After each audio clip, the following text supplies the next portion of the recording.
grabbing attention with its giant gains this year, but it's not the only cryptocurrency on a tear. Ether hit an all-time high this week with a market cap of around $64 billion. That makes it the second largest digital currency behind Bitcoin. Joining us now is Joseph Lubin. He's co-founder of Ethereum. Joe, great to have you on the show. What do you make of the frenzy, the excitement about Bitcoin in particular, and does it help or hinder your version? Well, the acknowledgement of our world is very exciting. We're not enormous proponents of the Bitcoin cryptocurrency. We're happy to see it succeed and break through. The Bitcoin application is really just the first application on blockchain. We at Ethereum have built a decentralized application platform on a general purpose global world computer blockchain, and we're excited about the many applications beyond Bitcoin. Put that in English. What's the difference between effectively what you have and what you're arguing here is more superior? So Bitcoin is the first application built on the blockchain technology, which is a trustful infrastructure. That Bitcoin blockchain was not sufficient, not capable to support fully expressive decentralized applications. So we built a blockchain system, Ethereum, to be the foundation of the decentralized World Wide Web, where we will be able to have any sort of application that a developer dreams up that is not hosted on single servers, but just hosted everywhere. Okay. And just for our clients who want to get a snapshot of the cryptocurrency world, you can check out VCCY Go on the Bloomberg here. There's prices of Bitcoin, of Ethereum, or it probably should be Ether, and as well the futures contract for Bitcoin as well. Now, if Ethereum is a platform, a technology, and it sounds like it's an improvement of what Bitcoin had offered, talk about what problem it solves specifically. Why do people or institutions want to use it or need to use it? So whether it's on the public blockchain or private implementations of the technology, any sort of situation that requires a shared trustful infrastructure. So if you're a consortium, if you're let's say an accounting application on the public blockchain, we built one called Balance 3 that can be used on the public blockchain by a charity, for instance, to track all incoming and outgoing payments. So it's non-repeatable, it's configurably transparent.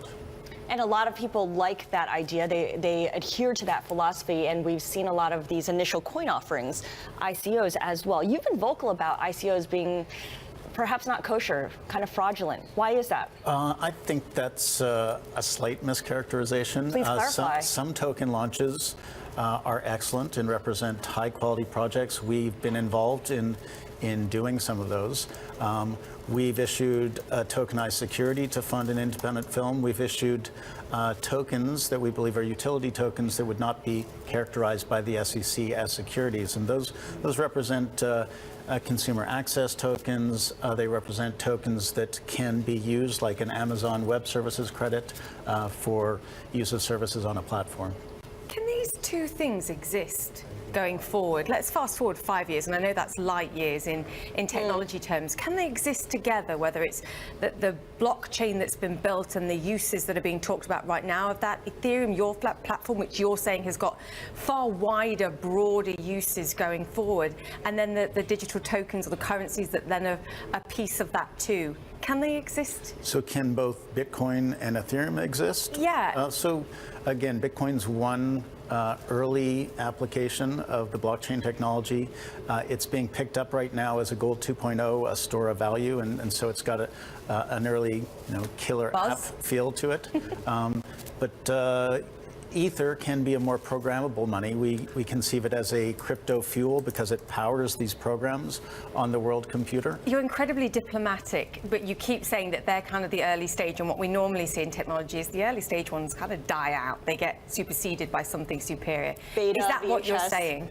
I'm not saying that Bitcoin's going to die, but it is very early stages for this technologies, and we're going to see lots of different projects pioneer lots of new techniques. The Ethereum project has been incredibly agile in its incorporation of new technologies. So it's a team that looks around. We already have tremendous network effect behind us and tremendous talent in the space.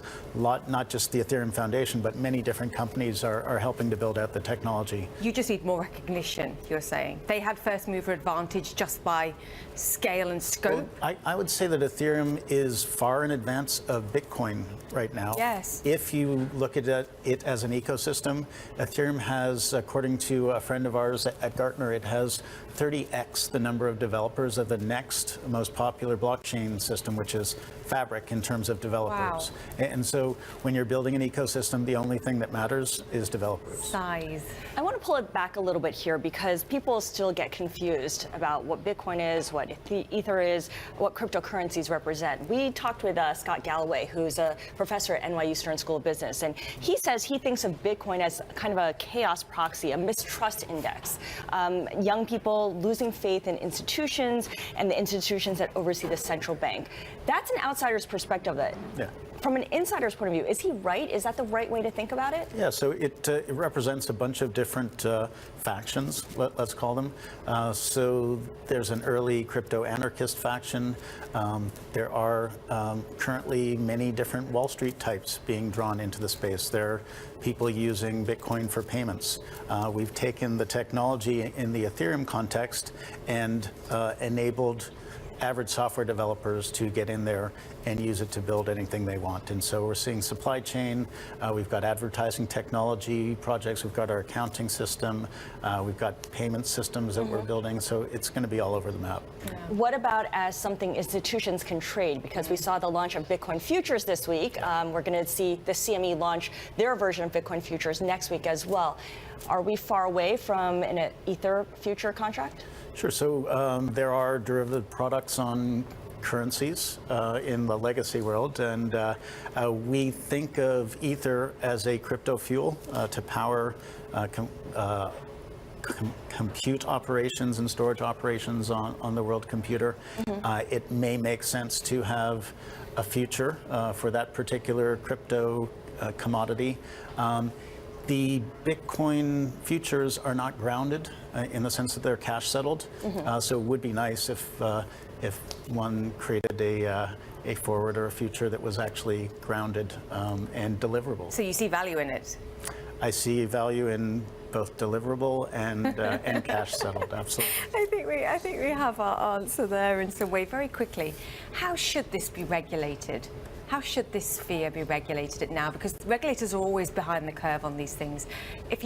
Are you talking to the regulators, and how do you believe regulators? We're speaking with lots of regulators, especially in this country, but around the world for quite a while.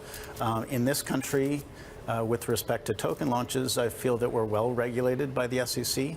We're going to be able to add a layer of self-regulation to the existing laws. So it makes sense to follow the existing laws. We do a tremendous amount of work to that effect, and we are able to build an Edgar-like system or a system to incentivize analysts to source the best analysis.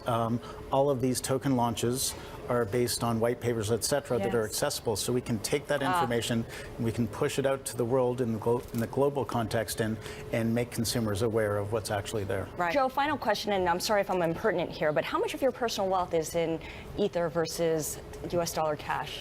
More than 0%. Less than 100. Very politic answer. A little bit less than 100. Okay, more than 0, less than 100. Joseph Lubin, thank you so much.